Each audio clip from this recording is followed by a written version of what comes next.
बच्चों, कैसे हो आप सब लोग। मैं निहारिका आप सब बच्चों का बहुत बहुत स्वागत करती हूँ आपके अपने क्लास 12 बोर्ड बूस्टर 2.0 के बैच में। और मैं उम्मीद करती हूँ आप सब बच्चे मस्त होंगे, स्वस्थ होंगे और आज की क्लास के लिए रेडी होंगे। तो भाई, जैसा कि आप सब बच्चे जानते हैं, हम लोग हमारे सिलेबस को अब आगे बढ़ा रहे हैं। और आगे बढ़ाते हुए बच्चे, आज की क्लास के दो टॉपिक्स जो मैं आप लोगों को कराने वाली हूँ वो है बच्चे द लास्ट लेसन, जो लिखा है बच्चों अल्फोंस डॉडे ने। ठीक है, ओए होए होए, ब्लैक पेन से तो दिखना ही कुछ नहीं है। ये चैप्टर जो है बच्चे, इसको लिखने वाले राइटर का नाम है बच्चों अल्फोंस डॉडे। ठीक है, DAUDET, अल्फोंस डॉडे। और दूसरी स्टोरी जो बच्चे हम लोग करने वाले हैं, उस स्टोरी को लिखने वाली लेडी का नाम है बच्चे सेल्मा लेगरलॉफ। ये दोनों स्टोरीज बच्चे हमारी आज की क्लास का एजेंडा होने वाली हैं, हमारी आज की क्लास की जो है प्रैक्टिस होने वाली है। आज मैं आपको समराइजेशन के थ्रू सिखाने वाली हूँ in detail the chapter last lesson and rat trap. Let me tell you one thing बच्चे, जो पहला चैप्टर है ना द लास्ट लेसन, पता नहीं यार ये CBSE वालों का इतना फेवरेट चैप्टर है कि वो इतने सारे सवाल इस चैप्टर में से दे देते हैं कि हर पेपर में आपको हर सेट में कम से कम एक आधा सवाल तो इस पर्टिकुलर चैप्टर से मिलेगा ही मिलेगा। इस चीज की तो बेटा शर्त है। अब आज की क्लास में बच्चे मैंने आपको ये दोनों चैप्टर्स कराने हैं, दोनों प्रोज कराने हैं, जिनका नाम है बच्चे द लास्ट लेसन और दूसरी वाले का नाम है बच्चे द रैट ट्रैप। तो सबसे पहले बच्चे शुरुआत करने वाले हैं हम लास्ट लेसन के साथ। ये चैप्टर लिखा है बच्चे अल्फोंस डॉडे ने, और ये स्टोरीज जो है ना बच्चे, ये है आपकी 1870 से लेकर 71 की स्टोरी। ये उस समय का टाइम है बच्चे जब यहाँ पर हमारे वर्ल्ड में एक क्या चल रही थी। हमारे यहाँ पर बच्चे, अगर आप लोगों ने वो पढ़ा होगा, क्या कहते हैं 10th क्लास के अंदर, नेशनलिज्म इन यूरोप, तो उसमें बच्चे बताया गया है कि इस समय पर फ्रांस और प्रशिया की वॉर चल रही थी। तो बच्चे ये फ्रांको प्रशियन वॉर चल रही थी उस टाइम पर, जिस वॉर में बच्चे आपका जो फ्रांस था वो डिफीट हो गया था। क्या हो गया था बच्चे? आपका जो फ्रांस था वो डिफीट हो गया था। अब क्योंकि बच्चे आपका जो फ्रांस था, थैंक यू भैया, आपका क्योंकि बच्चे जो फ्रांस था वो डिफीटेड था, वो जीत नहीं पाया। एज ए रिजल्ट बच्चे होता क्या है, जो यहाँ पर लोग थे स्पेशली ऑफ टू टाउन्स जिनका नाम था बच्चे एल्सेस एंड लरेन। ठीक है, हमारे दो टाउन्स जिनका नाम था बच्चे एल्सेस एंड लरेन। इन दोनों टाउन्स के अंदर बच्चे, क्योंकि ये दोनों टाउन्स में वॉर हार गए थे, तो ये दोनों जगहें जो है बच्चे डायरेक्टली अब आ गई थी under the control of Prussia. अब बच्चे प्रशियंस ने एग्जैक्टली क्या किया, अब यहाँ पर प्रशियन कंट्रोल आने के बाद एक बहुत मेजर चीज जो बच्चे देखी गई वो ये थी कि हमारे जो हमारे प्रशियंस थे, मैं प्रशियंस कहने वाली थी उन्हें, हमारे जो प्रशियंस थे बच्चे, उन्होंने ना यहाँ पर लैंग्वेज इम्पोजिशन चेंज कर दिया। उन्होंने बोला कि अब से यहाँ पर फ्रेंच लैंग्वेज नहीं पढ़ाई जाएगी, कि ऑर्डर आया है बर्लिन से, जो कि जर्मनी का कैपिटल है, और जर्मनी जो है वो प्रशिया की मेन कंट्री थी, प्रशियन किंगडम की मेन कंट्री थी। तो उन्होंने बोला कि एक ऑर्डर आया है बर्लिन से कि अब यहाँ पे इन स्कूल्स में फ्रांस जो है फ्रेंच लैंग्वेज जो है नहीं पढ़ाई जाएगी। तो ये स्टोरी जो है बच्चे, ये आपको दी गई है आपके सिलेबस में एक बच्चे के नाम से बच्चे, जिसका नाम था फ्रांस। ठीक है, इस बच्चे का क्या नाम था? इस बच्चे का नाम था बच्चे फ्रांस। और ये नाम जो है बच्चे फ्रांस इसीलिए ही लिया गया है ताकि वो लोग इसे कनेक्ट कर सके विद द अदर टॉपिक। और उसके अलावा बच्चे, फ्रांस के अलावा हमारे पास इनके टीचर थे मिस्टर M. हैमल। अब ये मिस्टर M. हैमल जो थे बच्चे, यही फ्रेंच लैंग्वेज बच्चों को स्कूल में पढ़ाते थे। तो आइए देखते हैं बच्चों कि इनके साथ स्कूल में एग्जैक्टली क्या हुआ। चैप्टर लिखा है बच्चे अल्फोंस डॉडे ने, 1840 से 1897 की इनकी स्टोरी है। ये एक फ्रेंच नॉवेलिस्ट और स्टोरी राइटर रह चुके हैं। अब कहानी बच्चे ये थी कि ये वो समय की बात है जब फ्रांस और प्रशिया के बीच में वॉर चल रही थी। फ्रांस बच्चे वॉर हार गया था प्रशिया के अगेंस्ट। प्रशिया जो था बेटा वो जीत गया था, जिसको ओटो वन बिस्मार्क उस समय लीड कर रहा था। He was the Prussian statesman and the first chancellor of Germany. तो प्रशिया जो है बच्चे, it consisted of what now are the nations of Germany, Austria and Poland. ठीक है, उस समय ये तीनों कंट्रीज को मिलाकर एक किंगडम बनता था प्रशिया का। तो ये स्टोरी जो है बच्चे तब के टाइम को कवर करती है जब France district of Alsace and Lorraine they were taken over by Prussia, और जो जर्मन लैंग्वेज थी बच्चे वो फ्रेंच पीपल के ऊपर जबरदस्ती इम्पोज कर दी गई थी। पीपल जो थे बच्चे वो बहुत डीपली शैटर्ड थे कि बेचारे अभी वॉर हार के आए हैं और उसके बाद उनकी लैंग्वेज भी उनसे चली जाएगी। तो this story actually very subtly, ठीक है, वेरी सटली कंडेम्स वॉर। तो ये चैप्टर जो है ना बच्चे, देखा जाए तो एक तरीके से वॉर को या बैटल्स को जो है बच्चे कंडेम करता है, मना करता है कि मत करो बैटल्स, बिकॉज ऑब्वियसली इसके जो आफ्टर इफेक्ट्स होते हैं बच्चे वो बहुत ज़्यादा होते हैं। तो ये डायरेक्टली क्या करते हैं बच्चे, they have directly condemned the war, कि भैया वॉर जो है वो नहीं होनी चाहिए। तो कहानी कुछ ऐसे शुरू होती है बच्चे कि हमारी स्टोरी में ये लिटिल फ्रांस जो था ये उस दिन स्कूल के लिए लेट हो रहा था और ही वॉज थिंकिंग कि यार आज ना बंक मार लेते हैं, आज हम स्कूल नहीं जाएंगे बिकॉज स्कूल जाने का वैसे भी कोई फायदा नहीं होने वाला है। क्योंकि बच्चे उस दिन उनके स्कूल में एक टेस्ट होने वाला था जो उनके टीचर मिस्टर एम हैमल लेने वाले थे on the practice of participles. जैसे बच्चे आप आर्टिकल्स पढ़ते हो, ठीक है, वैसे ये लोग पार्टिसिपल्स पढ़ते थे। तो उस दिन इनके स्कूल में टेस्ट होने वाला था बच्चे पार्टिसिपल्स के ऊपर। और बात ये थी बच्चे कि हमारा जो बच्चा है फ्रांस, उसने कुछ नहीं पढ़ा था और सेकेंडली वो स्कूल के लिए लेट हो गया था। तो he was thinking, you know, he was dodging with the idea कि स्कूल जाना चाहिए या आज स्कूल छोड़ देना चाहिए, बिकॉज प्रेपरेशन वैसे ही नहीं थी, स्कूल जाने के लिए लेट हो गया है, डांट वैसे ही पढ़नी है मिस्टर एम हैमल से, बड़े स्ट्रिक्ट टीचर हैं और ऊपर से पढ़ाई भी करके नहीं किया तो और डांट पढ़ने के चांसेस बढ़ जाएंगे। He was afraid of his strict teacher Mister M Hamel कि आज तो पक्का डांट पड़ने वाली है, क्योंकि उस दिन मिस्टर एम हैमर सब बच्चों को पार्टिसिपल्स पे सवाल पूछने वाले थे। अब उसने सोचा कि छोड़ यार, स्कूल जाकर कौन डांट खाएगा, एक काम करते हैं आज बाहर रुकते हैं और आज बाहर जो है अपना टाइम पास करते हैं। तो he was tempted to skip school, he had already planned in his mind कि छोड़ यार आज स्कूल नहीं जाने वाले। क्योंकि वो क्या क्या चीज़ें ऐसी देखता है बच्चे, वो देखता है कि प्रशियन सोल्जर्स जो है वो मार्चिंग की प्रैक्टिस कर रहे हैं, दिन बड़ा वार्म है और ब्राइट है, ओपन फील्ड है, सॉमिल है, बर्ड्स चर्प कर रहे हैं। ये सब देख के उसके मन में आया कि छोड़ यार आज क्या करूँगा, स्कूल जाके आज स्किप मार देता हूँ। लेकिन there was something in his mind बच्चे that told him कि नहीं आज जा school, today you should have actually and definitely go to school। तो वो बच्चे अपनी सारी टेम्पटेशंस रेजिस्ट करता है, अपनी सारी इच्छाओं को मारता है और बोलता है कि नहीं चले जाता हूँ यार स्कूल, आज स्कूल में नहीं मिस करूँगा। और वो बच्चे क्या करता है, स्कूल की तरफ निकल जाता है। स्कूल के रास्ते में बच्चे हमारे जो लड़का है फ्रांस, उसको दिखता है एक लार्ज बुलेटिन बोर्ड अपने टाउन हॉल के आगे। अब अक्सर बच्चे जो बुलेटिन बोर्ड है ना, it has always been a place of bad news, ठीक है। यहाँ से बच्चे अक्सर क्या आती थी, यहाँ से सिर्फ बुरी खबरें सुनने को मिलती थी। और इस बार भी फ्रांस ने देखा कि बुलेटिन बोर्ड के आगे, नोटिस बोर्ड के आगे बहुत सारे लोगों की भीड़ लगी हुई है। अब आज तक बच्चे जो भी बुरी न्यूज़ आई है वो लास्ट 2 सालों में वो यहीं से आई है, भले ही लॉस्ट बैटल हो, कोई ड्राफ्ट हो, कोई order of the commanding officer हो। और यही चीज़ फ्रांस वहाँ से भागते भागते सोच रहा कि यार पता नहीं इस बार क्या बुरा आया होगा। बट ऑब्वियसली बच्चे he was getting late to school, he did not have much time to actually stop there and see कि यहाँ पर एग्जैक्टली क्या हो रहा है। France decided against stopping and he just went on running. यहाँ पर क्या होता है बच्चे, एक ना आदमी खड़ा था, ब्लैक स्मिथ, वॉचर, ठीक है, द ब्लैक स्मिथ उसका प्रोफेशन था और वॉचर उसका नाम था, जो अपने अप्रेंटिस के साथ, अपने हेल्पर के साथ काम कर रहा था। और वो जब फ्रांस को इस तरीके से भागते हुए देखता है तो वो उसे बोलता है don't go so fast bub, you will get to school in plenty of time. वो कहता है अरे बच्चे इतना जल्दी भागकर मत जाओ, तुम स्कूल टाइम पर पहुंच जाओगे। ये लाइन जो थी बच्चे, इस बात को वॉचर ने बोला था आउट ऑफ कंसर्न। उसका कहने का मतलब ये था बेटा कि तुम पहुंच जाओगे स्कूल, टेंशन मत लो।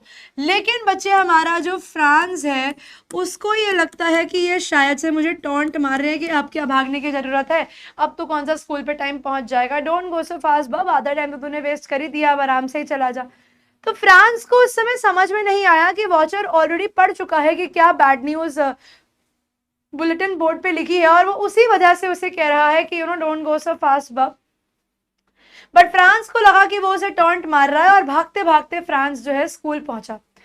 अब अक्सर बच्चे स्कूल का दिन जो होता था वो बिल्कुल अच्छा होता था, हसल बसल के साथ होता था। टीचर जो है, बच्चे कमोशन होती थी क्लास के अंदर, टीचर जो है वो टेबल पे अपना रूलर मार रहे होते थे, बच्चे बोल रहे होते थे, ठीक है, टॉकिंग और लर्निंग की आवाज़ें आ रही होती थी, ठीक है, टॉकिंग एंड लर्निंग की आवाज़ें जो है बच्चों की आती थी। लेकिन आज के दिन बच्चे स्कूल बिल्कुल ऐसा शांत था जैसे संडे मॉर्निंग हो, बिल्कुल आप कह सकते हो एक ईरी साइलेंस था स्कूल के अंदर, एक स्ट्रेंज साइलेंस था कि पता नहीं आज क्यों इतनी शांति है, कोई यूजुअल कमोशन नहीं है। वो कहते हैं कि इतनी कमोशन होती थी कि मतलब स्कूल घुसने से पहले ही बाहर से ही पता लग जाता था कि भैया स्कूल में कुछ हो रहा है, अब बच्चे बोल रहे हैं, आवाजें हो रही है। लेकिन वो कहते हैं आज इतना शांत था सब कुछ, कोई टीचर अपना रूलर रैप नहीं कर रहा था टेबल पे, कोई रेगुलर बसल नहीं थी, कोई opening and closing of desk नहीं था, कोई नो रेपिटेशन ऑफ लेसन्स, कोई भी बच्चा जो है वो अपने लेसन्स को रिपीट नहीं कर रहा था। अब फ्रांस को लगा था कि क्लास में शोर होगा तो शोर के बीच में क्लास में घुस जाऊंगा, लेकिन अनफॉर्चुनेटली बेटा वो ऐसा नहीं कर पाया। फ्रांस को लगा था कि वो क्लास में घुस जाएगा इतने शोरगुल के बीच में भी, क्योंकि बच्चे जो है वो ऑलरेडी अपनी अपनी जगहों पर जो है बच्चे बैठे हुए थे, तो उसको लगा कि वो भी बड़े आराम से जो है घुस जाएगा क्लास के अंदर, कोई शोर वोर नहीं होगा, मजा से आराम से क्लास में बैठ जाएगा। लेकिन जब उसने देखा बच्चे के सारे बच्चे अपनी अपनी जगहों पर बैठे हुए हैं और मिस्टर एम हैमल जो है वो अपना टेरिबल रूलर अपने हाथ के नीचे ऐसे रखकर जो है वॉक कर रहे हैं, तो हमारा फ्रांस जो है बच्चे वो एकदम से इस चीज को देखकर थोड़ा सा भौचक्का रह गया कि अरे यार ऐसे कैसे कर रहे हैं ये, मतलब मैं अब क्लास में कैसे घुसूंगा। तो फ्रांस ने बोला कि मैं I come in sir. He was feeling very flustered, ठीक है, वो बहुत ज़्यादा फ्लस्टर्ड फील कर रहा था क्योंकि उसको हमेशा से ऐसा लगता था कि वो क्लास में घुस जाएगा और किसी को पता भी नहीं लगेगा। लेकिन obviously contradicted to his expectation, he wasn't being late, he wasn't being scolded for getting late. उसको लगा था कि आज उसको डांट पड़ेगी, लेकिन मिस्टर एम हैमल ने बड़े प्यार से उसको बोला कि come on little Franz, we were beginning without you, और ये बोलकर फ्रांस जो है बच्चे अपनी सीट पर बैठ गया। मिस्टर एम हैमल ने बड़े प्यार से बोला कि go to your place little Franz, we were beginning without you. ये लाइन दिखाती है बच्चे की टीचर ने उन्हें डांटा नहीं, there was a sense of silence in the class which this boy was not able to understand कि भैया इतनी शांति किस बात के लिए क्लास के अंदर करी हुई है। अब बैठा जब वो अपनी सीट पे फ्रांस, तो बच्चा उसने देखा कि आज सब कुछ स्कूल में बिल्कुल अलग है। उसने नोटिस किया कि मिस्टर एम हैमल ने आज कपड़े भी अलग पहने हुए हैं। आज उन्होंने अपना ब्यूटीफुल ग्रीन कोट पहना हुआ है, अपनी फ्रिल्ड शर्ट पहनी हुई है, अपना लिटिल ब्लैक सिल्क कैप पहना हुआ है जो पूरी एम्ब्रॉयडरी है। अक्सर बच्चे ये उनके एग्जीबिशन वाले कपड़े होते थे, लेकिन आज फ्रांस समझ नहीं पा रहा था कि आज ये हमारे क्लास में एक तो इतनी शांति, ठीक है, ऊपर से मिस्टर एम हैमल अपने बेस्ट अटायर में आए हुए हैं, क्या हो रहा है स्कूल के अंदर। He was not able to gather it, उन्हें कुछ समझ में नहीं आ रहा था कि एग्जैक्टली चल क्या रहा है। तो वो बेचारे बड़े परेशान थे, बड़े कंफ्यूज थे कि बेचारा बड़ा परेशान था कि क्या हो रहा है। साथ ही साथ बच्चे जब उसको थोड़ी सांस आई तो उसने नोटिस किया कि भैया हमारी क्लास की जो बैक बेंचेस हैं जो अक्सर खाली होती थी आज वो भी लोगों से भरी हुई है, और ऐसे वैसे लोग नहीं, विलेज पीपल जो है वो लास्ट बेंचेस पर बैठे हुए हैं। लोग वहां पर बैठे हुए हैं बिल्कुल ऐसे जैसे कि मानो वो भी स्टूडेंट्स हैं। कौन कौन बैठा था बच्चे, हॉजर बैठा था और फॉर्मर मेयर बैठा था, फॉर्मर पोस्ट मास्टर बैठा था और बहुत सारे लोग बैठे थे, और सबके चेहरे जो थे बेटे बड़े दुखी हुए थे। और वो लोग अपनी प्राइमर बुक जो है, प्राइमर्स लाए हुए थे, अपनी प्राइमरी किताबें लेकर आए हुए थे। अब यहाँ पर हमारा फ्रांस बड़ा परप्लेक्स्ड था कि यार ये क्या हो रहा है, ये सब लोग जो है इतना तैयार श्यार होकर क्यों आए हैं और सबके मुंह इतने लटके हुए क्यों है। उतने में बच्चे मिस्टर एम हैमल ने अपने जेंटल टाउन, अपने ग्रेव एंड सीरियस टोन में अनाउंस किया कि माय चिल्ड्रन, ये जो है ये आपके स्कूल का आज लास्ट और लेसन होने वाला है जो मैं आपको दे रहा हूँ। ऑर्डर आया है बर्लिन से कि अब से स्कूल में सिर्फ जर्मन पढ़ाई जाएगी in the schools of Alsace and Lorraine. New master comes tomorrow, नए टीचर कल आ रहे हैं, तो आज आपका जो लेसन होने वाला है वो लास्ट फ्रेंच क्लास होने वाली है। And I want all of you to be very attentive, और उन्होंने सबको बोला कि आप बहुत अटेंटिव हो जाएं। ये बात जो है बच्चे फ्रांस को छोड़ के सबको बता थे कि आज स्कूल के अंदर जो है लास्ट फ्रेंच लेसन होने वाला है। बट जैसे ही फ्रांस ने सुना कि आज स्कूल में लास्ट फ्रेंच लेसन है भैया, उसके तो तोते उड़ गए कि ये क्या हो रहा है भैया। ही वाज लाइक ऐसा कैसे हो सकता है। अब जो उसने सुना, they were a thunder clap to France, that was a shocking news to France कि ऐसा कैसे हो सकता है। और आज ही उसको रियलाइज होता है कि आज वो स्कूल को मिस करने वाला था, ये सोच करके छोड़ना आज स्कूल आकर क्या करूंगा। But somehow he had resisted, he had come to the school, he had been there in the class and therefore जो रिग्रेट था वो थोड़ा सा कम हुआ, but obviously the regret was still there।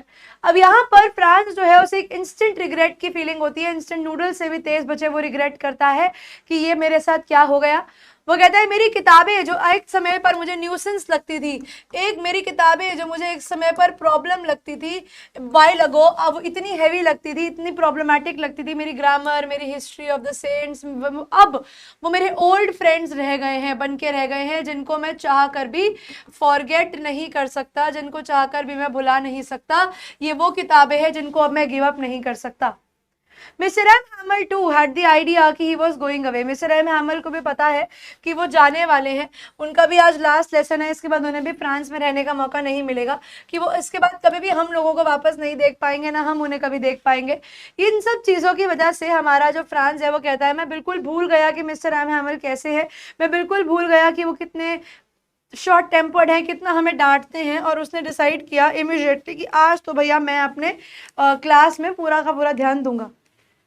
अब वो कहते हैं कि अब उसे समझ में आता है कि ये लास्ट लेसन के ऑनर में ही मिस्टर एम हैमल ने अपने संडे वाले क्लोथ्स पहने थे और old people from the village जो है वो इकट्ठे हुए थे, क्योंकि दे वर ऑल्सो सॉरी कि उन्होंने अपनी लैंग्वेज को निगलेक्ट किया है और आज वो भी यहाँ पर आए हैं कि आखिरी बार ही सही तो कम से कम वो अपने ओल्ड मास्टर को एक रिस्पेक्ट दे सके, एक ट्रिब्यूट दे सके, क्योंकि उन्होंने लास्ट 40 सालों से स्कूल में डेडिकेटेडली पढ़ाया है और यहाँ पर ये लोग इकट्ठे हुए हैं इस चीज़ को रिस्पेक्ट देने के लिए अपनी उस कंट्री को जिसको वो लोग अब हार चुके हैं। तो यहाँ के लोग जो थे बच्चे वो वैसे बहुत ज़्यादा दुखी थे। अब होता क्या है बच्चे, एक एक करके मिस्टर एम हैमल ने सब बच्चों को खड़ा करना शुरू किया और हर बच्चे को बोलने का मौका देना शुरू किया कि अब आपकी बारी है, अब आप बोलिए, अब आपकी बारी है, अब आप बोलिए, अब आपकी बारी है, अब आप बोलिए। फ्रांस को लगा बच्चे कि वो बहुत कॉन्फिडेंटली जो है अपनी सारी बातों को बोल पाएगा, क्योंकि he wanted to do that, he had just one chance and did not want to mess it up. But unfortunately बच्चे क्योंकि वो प्रिपेयर कुछ करके नहीं आया था तो वो स्टार्टिंग में ही कंफ्यूज हो गया और फिर बच्चे वो वहीं पर खड़ा रह गया, ही फेल्ट एम्बैरेस्ड और वो जो है बच्चे वहीं पर खड़ा रह गया। इस बात के ऊपर बच्चे जो थे मिस्टर एम हैमल उन्होंने उसे डांटा नहीं, he was sorry for not being able to speak and could not face Mister M Hamel. इस बात पर भी बच्चे मिस्टर एम हैमल ने उसको डांटा नहीं, क्योंकि मिस्टर एम हैमल ने बोला कि बेटा देखो तुम्हारी गलती नहीं है, ये गलती हम सब लोगों की है। हम जो लोग हैं एल्सेस के, हम लोग हमेशा हमारी लर्निंग को कल पे टाल देते हैं, हम लोग हमेशा हमारी जो भी चीज़ें हैं उन्हें कल पर टाल देते हैं। पेरेंट्स जो है वो चाहते हैं कि बच्चे जो है फील्ड्स में जाकर काम करें, वो कहते हैं मैं पेरेंट्स की क्या गलती बोलूँ, बिकॉज दे बिलीव कि यहाँ से उन्हें एक्स्ट्रा मनी आ जाएगा, ठीक है, more hands to work which means more money. वो कहते हैं गलती मैं उनकी क्या निकालूं, गलती तो मेरी भी है कि मैंने भी अपनी क्लासेस को कभी कभी सीरियसली नहीं लिया। बच्चे it takes a lot of courage to accept fault.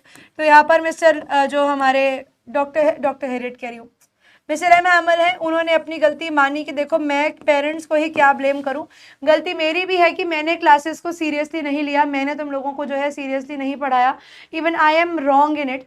Sending students to water his plants and giving holidays, जब उन्हें फिशिंग जाना होता था तो इस गलती अकेले उनकी नहीं, गलती हमारी भी है। और यहाँ पर वो इसीलिए कहते हैं we all have a great deal, वो एक लाइन कहते हैं कि भैया we have a great deal to reapproach ourselves with. इनका मतलब ये था कि अब आपने जो है अपनी लैंग्वेज को तो खो दिया है, आपने वो लैंग्वेज को खो दिया है जो आपको ठीक से अभी आती भी नहीं है। तो अब आप ये सोचो कि आपके सामने कितनी सारी प्रॉब्लम्स अभी आने वाली हैं जस्ट बिकॉज कि आपने अपनी लैंग्वेज पर ध्यान नहीं दिया। फिर आगे बढ़ाते बढ़ाते मिस्टर एम हैमल ने बच्चों को बोला कि फ्रेंच लैंग्वेज जो है वो दुनिया के सबसे beautiful language in the world है। तो बेसिकली बच्चे वो यहाँ पर क्या कर रहे हैं, वो ग्लोरिफिकेशन ऑफ लैंग्वेज कर रहे हैं, ठीक है, वो यहाँ पर क्या कर रहे हैं, वो ग्लोरिफिकेशन ऑफ लैंग्वेज कर रहे हैं, वो यहाँ पर फ्रेंच लैंग्वेज को दुनिया के सबसे खूबसूरत लैंग्वेज बोलने की कोशिश कर रहे हैं। वो कहते हैं it is the clearest and the most logical language और हमें गार्ड करना चाहिए among the people and we should never forget it. इस तरीके की बातें बच्चे उन्होंने करी और साथ ही साथ एक बहुत इंपॉर्टेंट लाइन उन्होंने दी। उन्होंने बोला कि जब पीपल आर एनस्लेव्ड, वो कहते हैं जब लोग किसी और के कब्जे में होते हैं या गुलाम होते हैं, as long as he hold fast to his language, जब तक वो लोग अपनी लैंग्वेज पर अपना कंट्रोल बनाकर रखते हैं तब तक बच्चे वो लैंग्वेज उनकी की टू प्रिजन है। क्योंकि बच्चे लैंग्वेज जो है वो आपके अंदर क्या जगाती है, वो जगाती है बच्चे आपके अंदर नेशनलिस्ट सेंटीमेंट। क्या जगाती है, वो जगाती है आपके अंदर नेशनलिस्ट सेंटीमेंट की भैया हम सब लोगों की एक लैंग्वेज है, तो वो आपके अंदर एक सेंस ऑफ यूनिटी लेकर आती है। तो वो कहते हैं इसीलिए एक इंसान को जब लगे कि वो अपने किसी और के चंगुल में फंसा हुआ है, किसी और देश के चंगुल में फंसा हुआ है, तब उसके अंदर बच्चे अपनी लैंग्वेज को लेकर एक प्यार होना चाहिए ताकि वो जो है उस चीज़ को फील कर सके। अब यहाँ पर बच्चे मिस्टर एम हैमल ने बहुत पेशेंस से पढ़ाया था, क्योंकि वो कहते हैं बच्चे I had never listened so carefully, ये बात फ्रांस ने बोली कि और उन्होंने आज से पहले कभी कोई भी चीज़ इतनी पेशेंटली एक्सप्लेन नहीं करी। सिमिलरली बच्चे मिस्टर एम हैमल जो थे वो एक ही क्लास में सब कुछ पढ़ाना चाहते थे, तो ऐसा लग रहा था जैसे कि वो पुअर मैन सब कुछ ही एक बारी में ही सब कुछ दिखा देना चाहते हैं and he wants to put it in all our heads in one stroke, कि एक बारी में हम सब कुछ सीख जाए। तो it was his effort, it was his frantic effort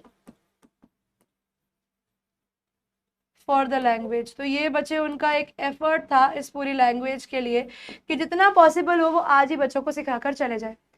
अब उस दिन बच्चे मिस्टर एम हैमल बच्चों के लिए नई कॉपीज भी लेकर आए थे, ठीक है, to give it all a new start, और उन्होंने बच्चों को कॉपीज दी अपनी हैंड राइटिंग प्रैक्टिस करने के लिए। उसमें ब्यूटीफुली लिखा हुआ था फ्रांस एल्सेस, फ्रांस एल्सेस। ऐसा लग रहा था जैसे कि मानो फ्लैग जो है पूरी क्लास में फ्लोट कर रहे हैं, रॉड पे लटके हुए हैं। हर बच्चा जो है अपने काम करने में लग गया, हर चीज बहुत शांत थी। Only the sound of heard was the scratching of pen over the paper. तो बच्चे जो पेपर हमारे एग्जाम्स के दौरान जैसे क्लास में पिन ड्रॉप साइलेंस होता है और सिर्फ पेन्स चलने की आवाजें आ रही होती है, उस दिन भी बिल्कुल ऐसा ही हो रहा था। होता क्या है बच्चे, अब क्लास में जब सब बच्चे अपना अपना काम कर रहे थे, इवन द यंग बच्चे जो पेंटिंग कर रहे थे उनको वो भी इतना सीरियसली पेंट कर रहे थे जैसे कि मानो फ्रेंच लैंग्वेज को ही पेंट कर रहे हैं, उतने में बच्चे क्या होता है, हमारा जो फ्रांस है उसे अपने क्लास के ऊपर से आवाज आ रही होती है बच्चे पिजन्स की कूइंग की, कि जो हमारे पिजन्स है वो गुटरगू कर रहे हैं। अब जब उसने बच्चे बर्ड्स को गुटरगू करते हुए सुना तो उसके दिमाग में आया कि यार चलो इन लोगों ने हम लोगों को तो जैसे तैसे करके फ्रेंच लैंग्वेज में बुलवा दिया, are there any chances in the world कि ये लोग इन पिजन्स को भी ऐसे बुलवा पाएंगे। तो यहाँ पर बच्चे वो ये दिखाना चाहता था कि control can only B established, कि कंट्रोल जो है बच्चे सिर्फ वहां पर एस्टैब्लिश्ड किया कर जा सकता है where you are superior. Control वहीं पर किया जा सकता है बच्चे जहां पर आप अपने आप को सुपीरियर मानते हो। आप पक्षियों के आगे बच्चे, पंछियों के आगे कुछ नहीं कर सकते, आप चाहकर भी उन्हें जर्मन लैंग्वेज में नहीं बुलवा सकते, that is the completely impossible thing to do. तो फ्रांस बच्चे यहाँ पर जर्मन्स को मॉक करता है कि क्या आप एनिमल्स को भी फोर्स कर दोगे क्या, एक बर्ड को भी हमारी लैंग्वेज बोलने के लिए। तो इस पॉइंट पे बच्चे वो क्या दिखाना चाहता है, वो अपनी हेट्रेड दिखाना चाहता है, ठीक है, कि आप कंट्रोल सिर्फ वही कर सकते हो जहां पर आपको लगता है कि सामने वाला आपकी बातों में आ जाएगा, जहां पर आपको पता है कि कोई चीज आपके कंट्रोल में ही नहीं है, उसको आप चाहकर भी अपने हाथ से नहीं ला सकते। अब होता क्या है बच्चे, अब यहाँ पर जब फ्रांस देख रहा था सब कुछ तो उसको बहुत ही बुरा फील हो रहा था यहाँ के लोगों के कंडीशन को देखकर, कि ह्यूमंस जो है ज़बरदस्ती बताओ उन्हें उनकी लैंग्वेज चेंज करने को बोल दिया जा रहा है, लेकिन आज भी बर्ड जो है वो फ्री है कि वो कन्वर्ट्स कर सकती हैं अपनी खुद की लैंग्वेज में। अब यहाँ पर बच्चे वो यही कहना चाहते हैं कि बताओ आदमी जो है वो इतना इनह्यूमन हो गया है कि जिस चीज को वो कंट्रोल करना चाहता है, रूल करना चाहता है, टेक ओवर करना चाहता है, उसको वो कर ही लेता है। बर्ड्स एंड एनिमल्स जो है वो बेटर है कि एटलीस्ट वो अपने पेरिफेरीज में अपनी खुद की लाइफ में फ्रीली रह रहे हैं, कोई किसी के जीवन में अड़ंगा नहीं दे रहा। इस पॉइंट ऑफ टाइम पे बच्चे होता क्या है, अब सब बच्चे अपना अपना पढ़ाई कर रहे थे, फ्रांस जो है वो मिस्टर एम हैमल को देखता है, और मिस्टर एम हैमल जो है ना बच्चे बड़ी इंटेंटली क्लास के हर कोने में अपनी नजरें घुमा घुमा कर देख रहे थे, एज ए वो हर चीज को एब्जॉर्ब करना चाहते हैं, हर चीज को याद करना चाहते हैं। और obviously everybody felt sorry for the loss of freedom of his country and they had felt very sorry कि उन लोगों को यहाँ से जाना पड़ रहा है। अब जो हमारे मिस्टर एम हैमल है वो चाहते हैं कि वो सब चीज़ों को अपनी आंखों में बसा ले, कि कल को वो अगर यहाँ पर नहीं भी हों तो उन्हें वो चीज़ें याद रहे, क्योंकि बेटा जिस इंसान ने लास्ट 40 सालों से एक स्कूल में सर्विस दी है, इमेजिन करो कि उन्हें देश से निकाला जाए इस ये बात पे कि अगर आप यहाँ रहेंगे तो हो सकता है कि आप लोगों के मन में भड़काऊ इमोशंस डाल दे, उनके लिए वो स्कूल छोड़कर जाना कितना मुश्किल काम होगा। उन्होंने वहां पर ट्रीज ग्रो करे थे, प्लांट्स ग्रो करे थे, everything was made by him and उनको वो सब चीजें पीछे छोड़कर जाना पड़ा। अब होता क्या है बच्चे, फाइनली अच्छा मिस्टर एम हैमल की सिस्टर जो थी बच्चे, she was in the room above the classroom और वो ट्रंक्स पैक कर रही थी क्योंकि उन्हें अगले दिन कंट्री छोड़कर जाना था। फाइनली बच्चे दी एंजेलस क्लॉक स्ट्रक 12। अचानक से बच्चे मोस्ट ड्रेडेड मोमेंट आ जाता है।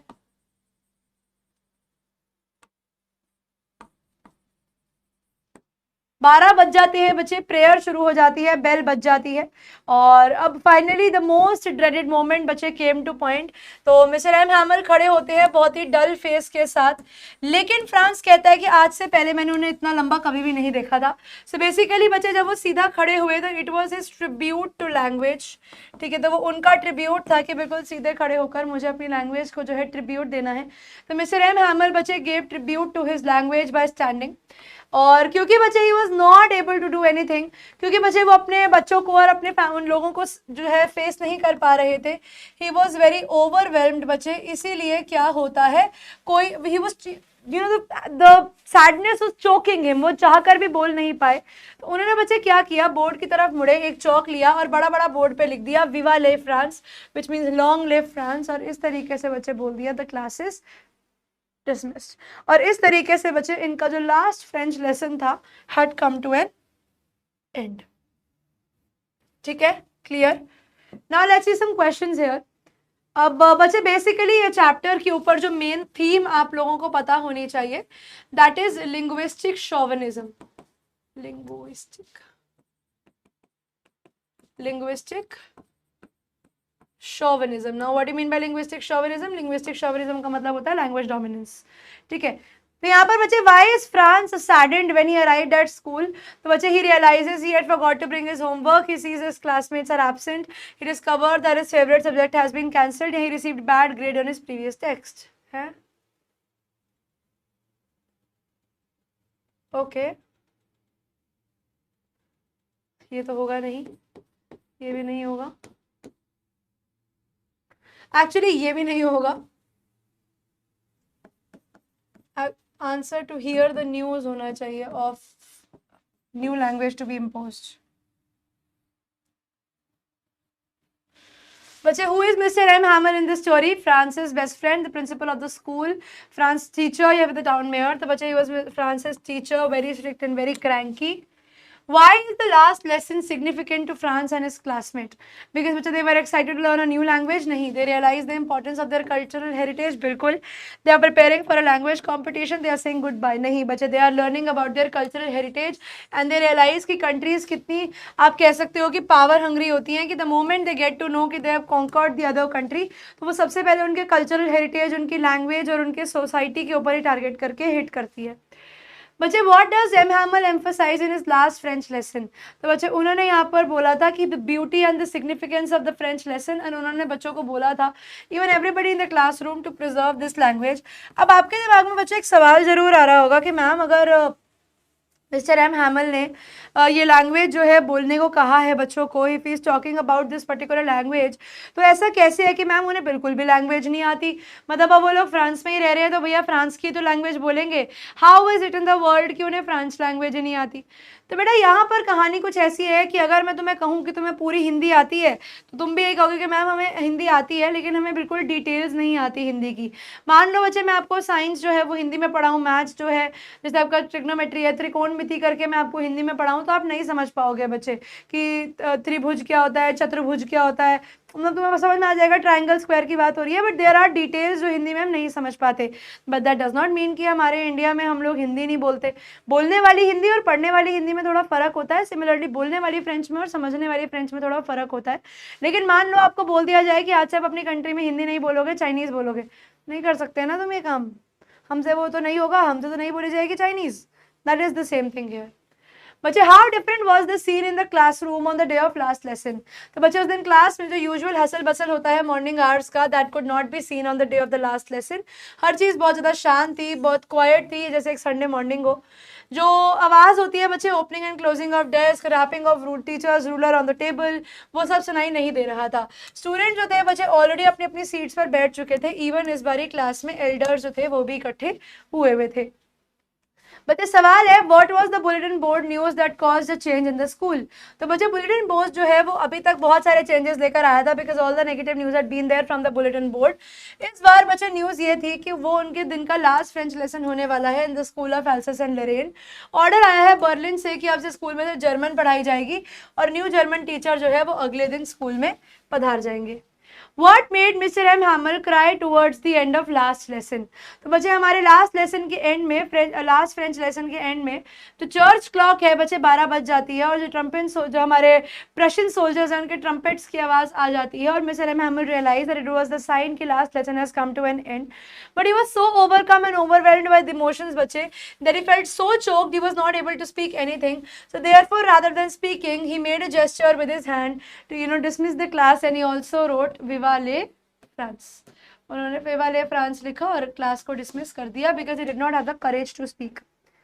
बच्चे when did France reach a school? What was the unusual situation he had observed? A similar answer that we have already done, so you guys can go through this question once. ठीक है, एक और सवाल देखते हैं बच्चे. Describe the atmosphere in the class of the last lesson. तो बच्चों on the day of the last lesson the atmosphere in the class was very strange and very solemn, very sincere. The school was quiet. जैसे मानो Sunday morning है, teacher Mister M हैमल जो थे वो अपना ruler under arm रख के घूम रहे थे और अपनी स्पेशल क्लास में स्पेशल कपड़े पहन कर आए थे. जो एल्डर्स थे विलेज के बच्चे वो बैक बेंचेस के ऊपर बैठे हुए थे क्लासरूम के, जितने भी बच्चे थे वो पढ़ रहे थे कंप्लीट अटेंशन के साथ, टीचर जो है वो फुल डेडिकेशन के साथ पढ़ा रहे थे। ये सब इसीलिए था बेटा क्योंकि बर्लिन से ऑर्डर आया था कि अगले दिन से जर्मन जो है वो स्कूल में पढ़ाई जाएगी in the place of French, that too by a new teacher. तो क्योंकि बच्चे आज the teacher was delivering the last lesson, तो इसीलिए teacher called upon his students the village elders कि आप ध्यान रखिए कि फ्रेंच लैंग्वेज आपकी है and you have to protect this language at any cost, you don't have to forget this language, declaring कि भैया फ्रेंच लैंग्वेज जो है that is the most beautiful language in the entire world. ठीक है, I hope I made myself clear to this point. चलिए भाई अब शुरू करते हैं हम लोग हमारी आज की क्लास का सेकेंड टॉपिक। सेकेंड टॉपिक का नाम बच्चे हमारे पास क्या है भैया, ये है रैट ट्रैप। चलिए अब ये रैट ट्रैप जो है बच्चे ये चैप्टर लिखा गया है by this lady called Selma Lagerlof. Now this lady Selma Lagerlof की बच्चे अगर मैं बात करूँ या रैट ट्रैप की बात करूँ तो ये चैप्टर जो है ना बच्चे it is based on the mines of Sweden. ठीक है, स्वीडन नाम की जो जगह है वहाँ के माइंस के ऊपर ये स्टोरी बेस्ड है। कभी कभी 1 मार्कर में ये MCQ में सवाल दे देते हैं या 1 मार्कर में सवाल दे देते हैं, तो you should know it. And as the picture is which is self-explanatory, कि the moment you're going to run after money, you are going to be that rat who is going to get trapped. ठीक है, तो basically जैसे यहाँ लिखा हुआ ना happiness this way, and the moment you run for happiness, the trap is going to close on you and you're going to die. The same way this rat had lost his life, everything will be remaining the back and you are going to die. तो same चीज बच्चे होती है जब आप बहुत सारे चीजों से टेम्प्ट हो जाते हो। आपके जीवन में जो है बच्चे टेम्पटेशंस की कोई कमी नहीं है, लेट मी टेल यू, जीवन भरा हुआ है बेटा टेम्पटेशन से। अब वो टेम्पटेशन अलग अलग चीजों की होती है। ठीक है, temptation not only for money but people sometimes are so ambitious, so over ambitious that they tend to forget कि जीवन क्या है। तो हमारी आज की स्टोरी जो होने वाली है बच्चों रैट ट्रैप, ये होने वाली है एक आदमी के बारे में जिसका नाम तो बच्चे हमें नहीं पता, लेकिन is a very poor man. ठीक है, हमारी स्टोरी जो है वो एक गरीब आदमी के बारे में होने वाली है, हु इज कॉल्ड ट्रैम्प। ठीक है, हु इज कॉल्ड वेगाबॉन्ड। ठीक है, हु इज कॉल्ड पेडलर। अलग अलग नामों से जो है बच्चे ये जाना गया है स्टोरी के अंदर। ठीक है, इस अलग अलग नामों से जो है बच्चे इसको जाना गया है and all of them almost mean the same. Tramp होता है बच्चे वो इंसान जो बहुत ज़्यादा गरीब सा होता है और उसके कपड़े बड़े फटे पुराने से होते हैं। वेगाबॉन्ड होता है बच्चे मुसाफिर लोग जो होते हैं ना, जो अकेले घूमते रहते हैं, इनके पास कोई रहने की जगह नहीं होती। और पेडलर होता है बच्चे कोई भी ऐसा इंसान जो चलते चलते सामान बेच रहा होता है। तो बच्चे हमारा जो टाइटल है, पहली बात तो इसका जस्टिफिकेशन ऑफ टाइटल ही देख लिया जाए तो you will get to know what the chapter is all about. बच्चे रैट ट्रैप जो टाइटल है वो बिल्कुल अप्रोप्रिएट टाइटल है इस चैप्टर के लिए, क्योंकि ये स्टोरी है बच्चे एक रैट ट्रैप पेडलर के बारे में, एक रैट ट्रैप सेलर के बारे में। ऑथर जो है बच्चे यहाँ पर उन्होंने रैट ट्रैप का मेटाफर यूज किया है हाईलाइट करने के लिए कि किस तरीके से बच्चे एक चूहा जब खाने की चीज़ों से अट्रैक्ट होकर उस बेट को खाने जाता है और वो बेट उससे बंद हो जाती है, वो जो केज है बच्चे उसका बंद हो जाता है, रैट ट्रैप उसे बंद हो जाता है और चूहा ट्रैप हो जाता है। सिमिलरली बच्चे इंसान को भी कुछ चीज़ें देखकर टेम्पटेशंस होती हैं, वो उसके लिए एक बेट का काम करती है, वो एक तरीके से बच्चे उसको अट्रैक्ट करने के लिए ही लगाई गई होती है। और इंसान जब उस चीज़ की तरफ खिंचा चला जाता है विदाउट रियलाइजिंग द कॉन्सिक्वेंसेज, तो इंसान को वो चीज़ तो मिल जाती है लेकिन वो अपना जीवन बर्बाद कर बैठता है। जिस तरीके से बच्चे rat is fooled by a bait and gets trapped, most human beings also fall into the trap of materialistic benefits. तो स्टोरी जो है बच्चे ये एक आदमी के ऊपर है जो ट्रैप हो जाता है अपने खुद की ग्रीड की वजह से। तो डेफिनेटली टाइटल बिल्कुल एप्ट है। अगेन बच्चे स्टोरी की सेटिंग कहाँ की है, ये माइंस ऑफ स्वीडन है बच्चे, जहाँ पर आयरन ओर बहुत ज़्यादा रिच है, जो हमारी स्टोरी में भी हम देखेंगे। ये स्टोरी जो है बच्चे आपको एक फेरी टेल मैनर में सुनाई गई है, क्योंकि बच्चे देखा जाए तो टेक्निकली स्टोरी की जो है हैप्पी एंडिंग दी गई है। हो सकता है बच्चे क्योंकि इस साल मेरे को बोर्ड के सवालों पर बिल्कुल भी जो है विश्वास नहीं है, इस बार बोर्ड के सवाल बहुत ही घटिया तरीके से दिए जाते हैं। ठीक है, बहुत ही मुश्किल अजीब अजीब सवाल दिए जाते हैं। तो हो सकता है वो आपसे ये सवाल पूछ ले कि इस रैट ट्रैप की स्टोरी को फेरी टेल से क्यों कंपेयर किया गया है, ऐसा क्यों बोला गया है कि ये एक फेरी टेल है। तो बच्चे one plausible reason could be कि स्टोरी के जो कैरेक्टर्स हैं उसमें एक हैप्पी एंडिंग दिखाई गई है और they are kinder than the reality, जितना होना चाहिए उससे ज़्यादा काइंड है। जैसे एक एडला नाम की कैरेक्टर से भी आप लोग स्टोरी में आगे मिलेंगे, तो रियलिटी से ज़्यादा काइंडनेस जो है बच्चे चैप्टर में दिखाई गई है। तो वी कैन डेफिनेटली से कि हमारी जो स्टोरी है बच्चे it is in a form of a fairy tale. चलिए now the theme I will be coming ahead in the message also. Characters देख लेते हैं बच्चे। हमारे पास एक पेडलर होने वाला है रैट ट्रैप्स के साथ, एक क्रॉफ्टर होने वाला है मास्टर स्मिथ, उसके हेल्पर्स आयरन मिल ओनर और हमारी एडला वेलमिंसन जो उस आयरन मिल ओनर की डॉटर है। ठीक है, और आयरन मिल का नाम क्या है, रामसो आयरन मिल। तो स्टोरी बच्चे कुछ ऐसे है कि हमारी स्टोरी में एक रैट ट्रैप पेडलर है। अभी मैं I come back to the theme and message as well. हमारी स्टोरी में बच्चे एक रैट ट्रैप पेडलर है जो छोटे छोटे रैट ट्रैप जो है बेच के चलता है, बेचने के लिए चलता है बच्चे। उसका कोई घर नहीं है, he is homeless, he is helpless, he has no family, he is alone in the world. ठीक है, उसके कपड़े जो है बच्चे अक्सर फटे रहते हैं, उसकी चीख जो है बच्चे वो बहुत हॉलो है। This is what you mean by hollow, ऐसे अंदर गाल धसे हुए हैं उसके। he had a look of a starved man. Obviously बच्चे he did not have enough money, he had no family। तो उसकी शक्ल देखकर ही लगता था बच्चे कि the hunger gleamed in his eyes, वो भूखा दिखता था। और वो क्या करता था बच्चे, ही wanted to want dignified money, तो वो वायर ट्रैप्स बनाता था चूहे पकड़ने के लिए। और अक्सर तो बच्चे उसको स्टार्टिंग में तो ये था कि चलो वो अपना सामान बेचेगा और पैसा कमाएगा, बट अनफॉर्चुनेटली बच्चे होता क्या है, उसको पैसा नहीं मिला तो वो अलग अलग स्टोर्स में जाकर जो है भीख मांगता था, बोलता था कि मुझे वायर दे दो, और कई लोग उसे वायर दे भी देते थे। कभी कभी बच्चे वो बेगिंग करता था, लेकिन जब उसे लगता था कि सिचुएशन बहुत डेस्परेट है तो कभी कभी बेटा वो छोटी मोटी चोरियां भी कर लिया करता था, एक आधा सामान यहाँ से उठा लिया वहां से उठा लिया, ताकि उसका सर्वाइवल चलता रहे। तो वो बहुत हेल्पलेस था बच्चे, इसीलिए वो अपने लिए कुछ नहीं कर पा रहा था। दुनिया जो है बच्चे इस रैट ट्रैप सेलर के लिए कभी भी काइंड नहीं थी। इसका कोई घर नहीं था, कोई शेल्टर नहीं था, कोई फैमिली नहीं थी, और लाइफ जो है बच्चे इसके लिए बहुत ही मोनोटोनस थी। The peddler led a lonely life. The peddler जो था बच्चे उसका जीवन बड़ा लोनली था। एक दिन बच्चे वो सोच रहा था अपने रैट ट्रैप्स के बारे में, जब उसके दिमाग में एक आइडिया आता है। वो रियलाइज करता है कि यार अगर मैं रैट ट्रैप बनाता हूँ, इसमें लोग बेट लगाते हैं, इसमें लोग वो घी वाली रोटी लगाते हैं, चीज़ लगाते हैं, मीट लगाते हैं, चिकन लगाते हैं, पोर्क लगाते हैं, और चूहा जो है उसकी खुशबू से अट्रैक्ट होकर इस पिंजरे में आता है, और फिर जैसे ही वो खाना खाता है पिंजरा बंद हो जाता है। तो वो कहते हैं कि अगर ये चीज़ चूहों के साथ एप्लीकेबल है तो ये तो एक यूनिवर्सल आइडिया है, ये चीज़ तो हम लोगों के साथ भी होती है, ये दुनिया में तो एक रैट ट्रैप है।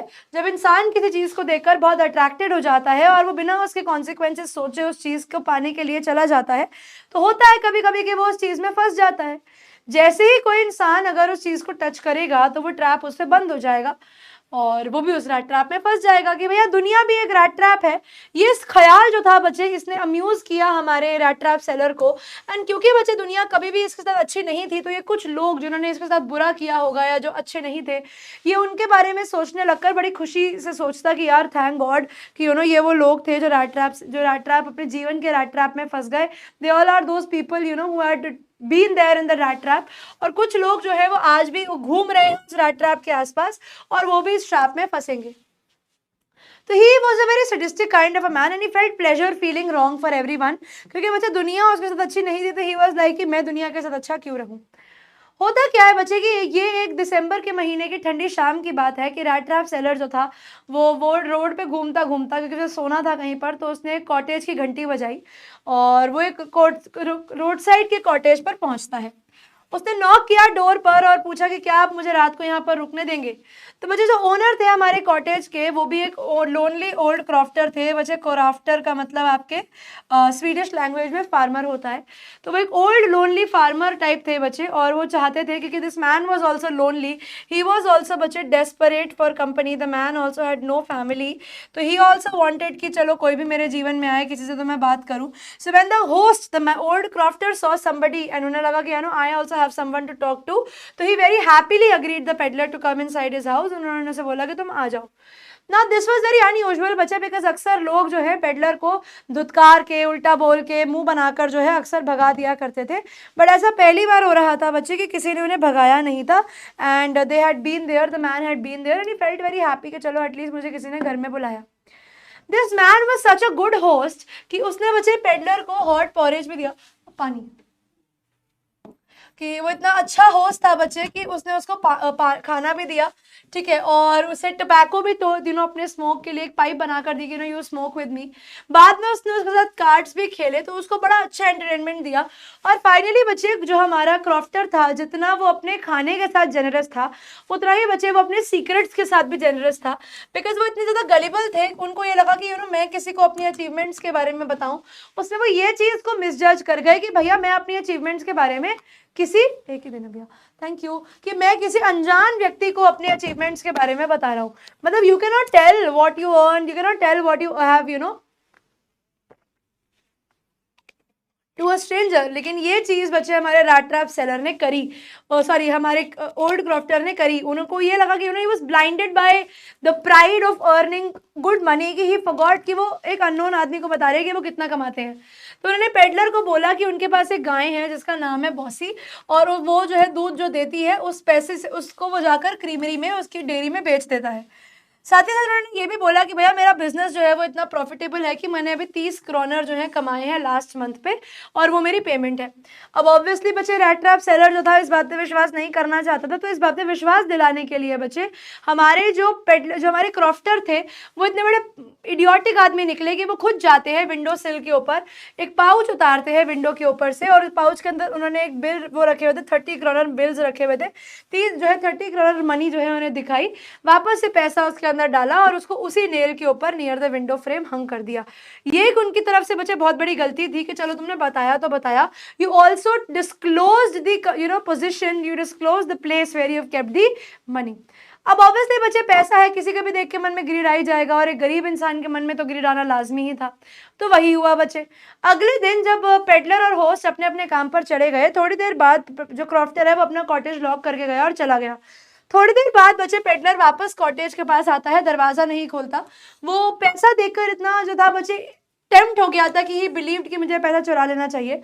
तो वो आता है, क्योंकि वो पैसा उसके लिए एक बेट था, जैसे चूहे के लिए टेस्टी घी वाली रोटी बेट होती है, वैसे इसके लिए भी एक बेट थी जिसको वो दिमाग से नहीं निकाल पा रहा था। आता है बच्चे विंडो फ्रेम के ऊपर एक जो है पत्थर लेता है, विंडो फ्रेम तोड़ता है, हाथ अंदर डालता है, पाउच निकालता है, पाउच में से पैसे निकालता है और पाउच को वापस अपनी जगह पर टंगाकर वहां से गायब हो जाता है। अब उसने सोचा कि चलो मैंने चोरी तो कर ही लिया, पब्लिक हाईवे से जाऊंगा तो वो जगह तो सेफ नहीं है, इसीलिए बच्चे उसने डिसाइड किया कि मैं जंगलों के बीच में से होता हुआ जाऊंगा। तो गया, जंगलों के बीच में से गया। अब क्या करे, वहां पर वॉक करता रहा, लेकिन बड़ी देर हो गई, वहां से बाहर ही ना आ पाए। ठीक है, एट द एंड उसको ऐसा लगा कि यार मैं बहुत बड़ा पागल हूं कि मैंने अपने आप को खुद से ही रैट ट्रैप में फंसा लिया, इस दुनिया भर की रैट ट्रैप में फंसा लिया। काश मैं उस पैसे को देखकर अट्रैक्ट नहीं हुआ होता, क्योंकि जो पूरा का पूरा जंगल है अपनी ब्रांचेस और अपनी ट्रंक्स के साथ, ये मेरे लिए एक इनपेनिट्रेबल प्रिजन जैसा बन गया है। कैसा बन गया है? एक इम्पेनिट्रेबल प्रिजन। वो कहता है मेरे लिए एक अब इम्पेनिट्रेबल प्रिजन जैसा बन गया है, जिससे मैं चाहकर भी बाहर नहीं आ पा रहा हूँ, और आज तो मैं यहीं पर मर जाऊंगा। तो वो गोल गोल घूम रहा था बच्चे। वो बहुत थक गया, क्योंकि उसने यही देखा कि फॉरेस्ट जो है वो एक रैट ट्रैप है जिसके अंदर वो फंस गया, जिसमें उसने खुद जाकर फंसाया है अपने आप को। और क्योंकि बेटा वो इतना थक गया था, he had not eaten anything since the morning, तो उसको बहुत ही ऐसा मरा मरा सा फील हो रहा था, एंड ही आल्सो थॉट कि आज तो मैं पक्का मर जाऊंगा। तो अब वो जमीन पर लेट जाता है बच्चे मरने के लिए, बिकॉज ही बिलीव्ड कि मैं खुद बहुत बड़ा पागल हूँ। लेकिन जमीन पे लेटने के बाद बच्चे से एक वाइब्रेशन से फील होती है जमीन के अंदर की लगातार एक कोरेगुलर साउंड है ऐसी, एक रेगुलर इंटरवल में वजह से थंपिंग ऑफ अ हैमर सुनाई देने लगता है, और उसे समझ में आ जाता है कि ये आवाज आसपास कहीं ना कहीं कोई आयरन मिल से आ रही है, और वो उस आवाज को फॉलो करते हुए बच्चे फाइनली पहुंच जाता है रामसो आयरन वर्क्स। अब वहां पर बच्चे जब वो अंदर जाता है तो वो डायरेक्शन ऑफ साउंड को फॉलो करता है। जब उसने गेट खोला तो वहां पर बच्चे उस आयरन वर्क्स के अंदर वो जाता है और वहां के फोर्ज में जाता है, मतलब जहां पर बच्चे भट्टी का काम हो रहा होता है, बिकॉज ठंड तो दिसंबर का महीना है, ठंड तो होगी ही। वहां पर बच्चे होता क्या है, वो जाकर जो वहां पर बैठा हुआ था, हमारा ब्लैक स्मिथ बैठा हुआ था, वो जाकर उससे परमिशन मांगता है कि क्या मैं रात को यहाँ रुक सकता हूँ। तो जो ब्लैक स्मिथ था उसने बड़ा यहाँ बैठ जा ऐसे करके उसका बस एक इशारा कर दिया।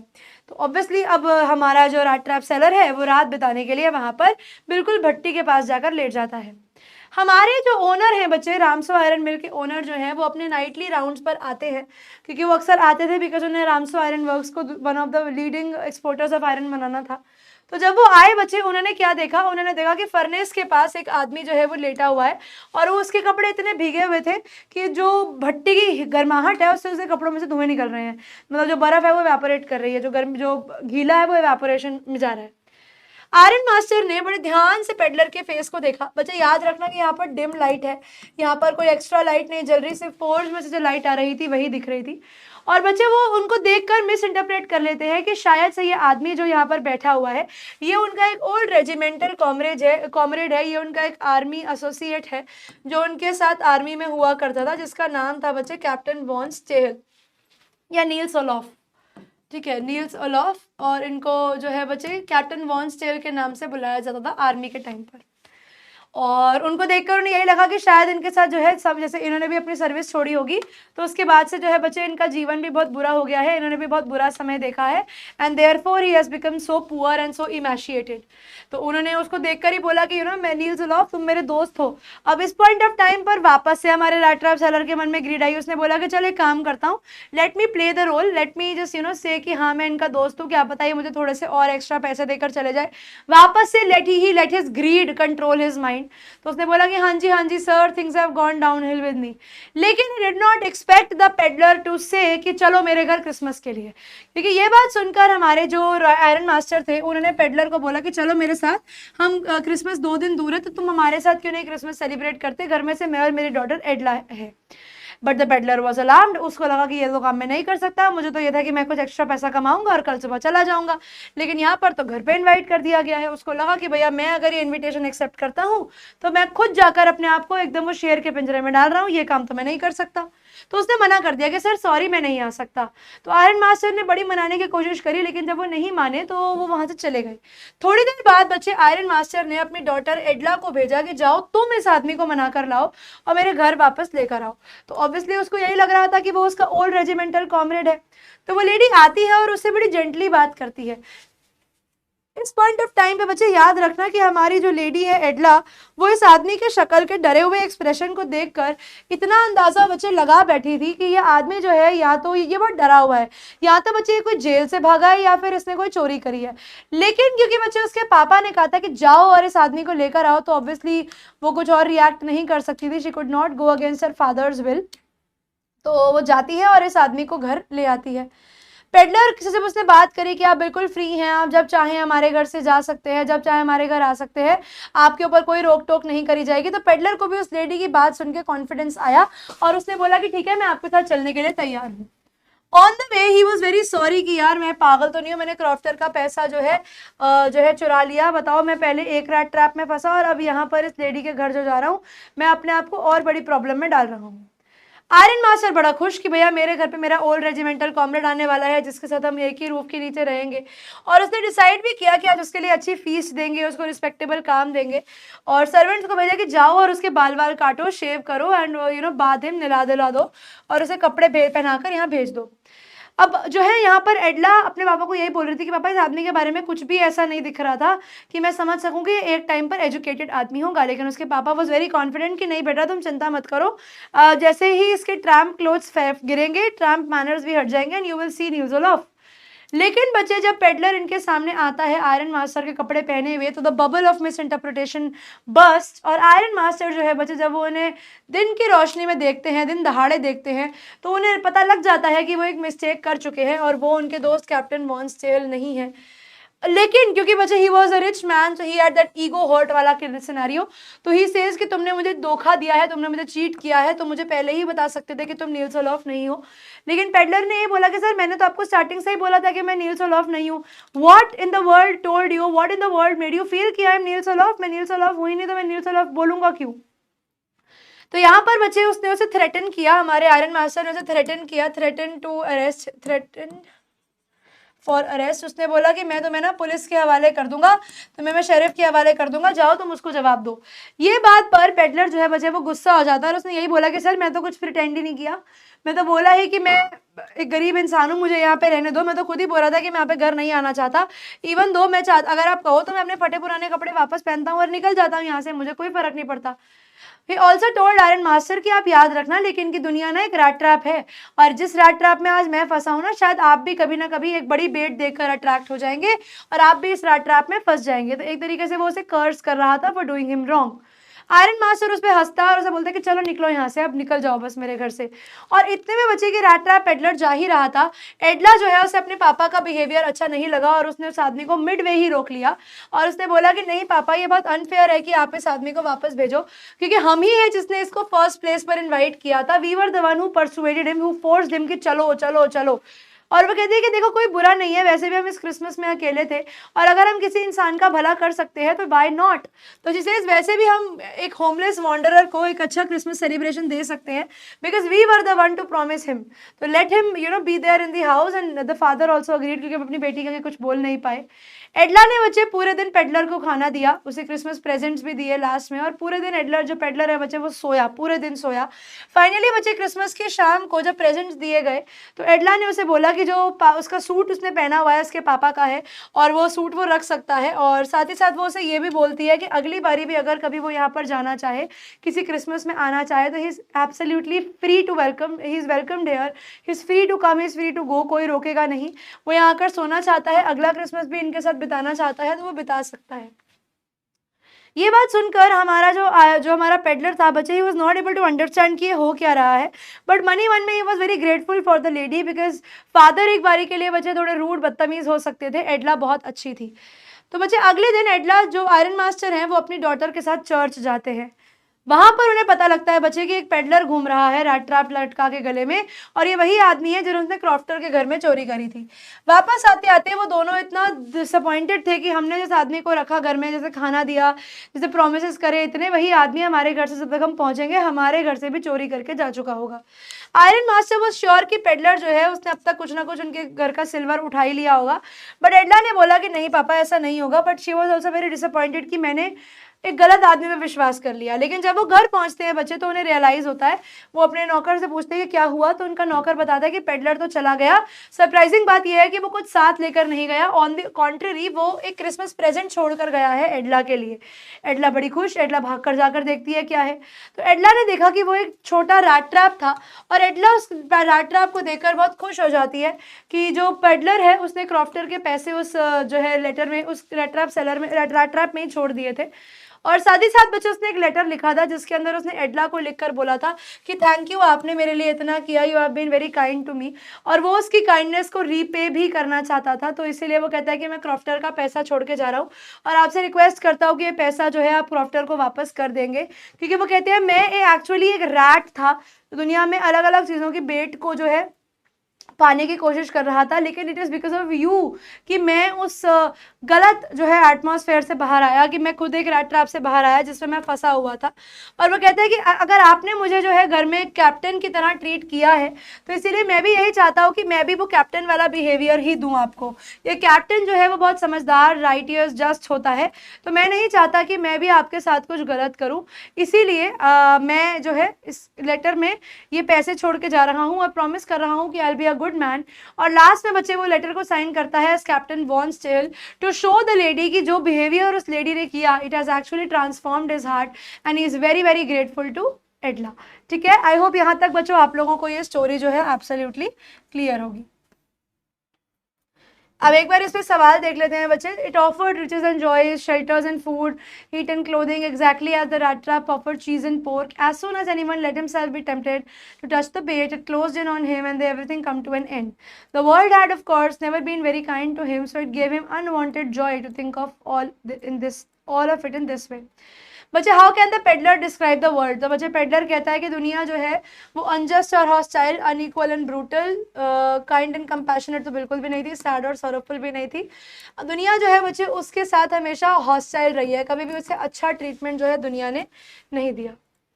Select the option that reference to riches and joys, shelter and food. बच्चे मटीरियलिज्म, जो भी चीज़ें हैं, अच्छा पैसा, शेल्टर एंड फूड, मटीरियलिज्म, जो भी चीज़ें मटीरियलिस्टिक है। The given extract does not talk about how people treated the peddler, ये तो है। The philosophy of rat trap seller, ये भी है। The characteristic of the peddler, okay, the monotony of the peddler's life। तो बच्चे monotony के बारे में बात नहीं है, बाकी peddler के characteristic के बारे में बात हो रही है कि बताओ कि वो कैसा सा आदमी था। ठीक है, अब आइए इससे कुछ सवाल देख लेते हैं। बच्चे why did crofter show the 30 kroner note to peddler. तो बच्चे क्रॉफ्टर जो था वो बहुत खुश था कि उसको कोई बात करने के लिए मिल गया है अपनी लोनलीनेस में। So he was very generous with his confidences with the peddler कि thank God you know that I have somebody to talk to. The stranger must have seem doubtful कि भैया क्रॉफ्टर के पास सच में इतना पैसा है या नहीं। तो to prove the man actually took down the leather pouch hanging on the nail near the window, और उसे दिखाया कि ये देखो ये 30 kroner नोट्स एक्चुअली एग्जिस्ट करते हैं। What about the change in the life of a peddler? बच्चे एडला की वार्मथ, सिंपैथी, कंपैशन जो है उसने पेडलर के जीवन को बदल के रख दिया। वो काइंड ट्रीटमेंट ऑफ एडला से बहुत प्रभावित था, डिस्पाइट नोइंग कि उसकी रियल आइडेंटिटी क्या है। जो एक गुडनेस थी उसके हार्ट में बच्चे वो जाग गई, and actually he tried to behave like a true captain and therefore he tried to amend his mistakes. How did the Iron Master react on seeing the stranger lying in the furnace? बच्चे जब iron master saw the stranger lying close to the furnace तो वो उसके पास जाते हैं, उसको देखते हैं, mistaking him for an old acquaintance या friend, the comrade from his regiment। वो बहुत एक्साइटेड हो जाते हैं और बिना डबल चेकिंग करके उसे अपने घर पे इनवाइट कर लेते हैं। लास्ट सवाल है बच्चे, the peddler believe the whole world is a rat trap, how did he himself get caught in the same? तो बच्चे पेडलर जो है वो नेचुरली अपने रैट ट्रैप्स के बारे में सोच रहा था एक दिन, जब उसके ख्याल में आता है कि दुनिया जो है वो भी कुछ नहीं, एक बड़ा रैट ट्रैप है, ये एग्जिस्ट करती है सिर्फ बेट्स लगाने के लिए, लोगों के लिए और कुछ नहीं। जब कोई इंसान अपने आप को टेम्प्ट कर लेता है with the things, when to touch the bait, तो वो बेट उसमें बंद हो जाती है और उसका जीवन खत्म हो जाता है। But this view of life is true only of the peddler himself and no one else in the story. ये काम उसके खुद के साथ ही हो गया। जो 3 10 क्रॉनर के नोट्स थे बच्चे जो ओल्ड क्रॉफ्टर ने दिखाए थे उसे, वो उसके लिए एक बेट साबित हुए, एंड वो पैसा देखकर इतना अट्रैक्ट हो जाता है कि वो चोरी करने के लिए अगले दिन वापस आता है, जंगल में खो जाता है, और ही देन थॉट कि अपने थॉट्स को याद करता है, एंड उसे लगा कि मैं एक इम्पेनिट्रेबल प्रिजन में आ गया हूँ और मैं इसे एस्केप नहीं कर पाऊंगा। वो एक बेट से टेम्प्ट हो जाता है और अपने ही बनाए हुए रैट ट्रैप में और अपने ही बनाए हुए रैट ट्रैप के ख्यालों में ट्रैप हो जाता है। ही रियलाइज कि फॉरेस्ट जो है बचे हुए एक इम्पेनिट्रेबल प्रिजन की तरह उस पर क्लोज हो चुका है, जिससे चाहकर भी वो एस्केप नहीं कर सकता। तो जो थीम है बचे स्टोरी रैट ट्रैप की, वो सबसे ज़्यादा ये है कि मोस्ट ह्यूमन बींग्स जो हैं वो मटेरियल बेनिफिट्स के ट्रैप में फंस जाते हैं, बिकॉज हम बहुत ऑस्टेंटेशियस होते हैं। However, love and understanding can transform a person। लेकिन एक प्यार, अच्छाई जो है वो इंसान को बदल सकती है। So even though old Crofter बहुत काइंड और हॉस्पिटेबल था, उसने उसके ट्रस्ट को बिट्रे किया, उसके पैसे चुराए। He was not impressed by Iron Master's invitation also। लेकिन वो एडला विल्मिंसन का कंपैशन था जिसने उसके अंदर एक ट्रांसफॉर्मेशन लाई। तो ह्यूमन क्वालिटीज जो थी बच्चे, जो होनी चाहिए एक नॉर्मल इंसान के अंदर, वो सब उसके अंदर जागरूक हुई। The latent goodness came to front, and therefore he realize कि जो वो कर रहा था वो गलत था, एंड ही decided to change himself। ठीक है, आई होप यहाँ तक बच्चों आप लोगों को ये जो चैप्टर थे दोनों समझ में आ गए होंगे, क्योंकि यहीं पर आकर बच्चे आप लोगों की आज की क्लास जो है वो एंड हो जाती है। For your perusal I given other questions as well, do have a look on them, उनको भी एक बार जो है आप लोग देख लेना। इसी के साथ आज की क्लास बच्चों यहीं पर खत्म होती है। Thank you so much everyone for being a part of today's class.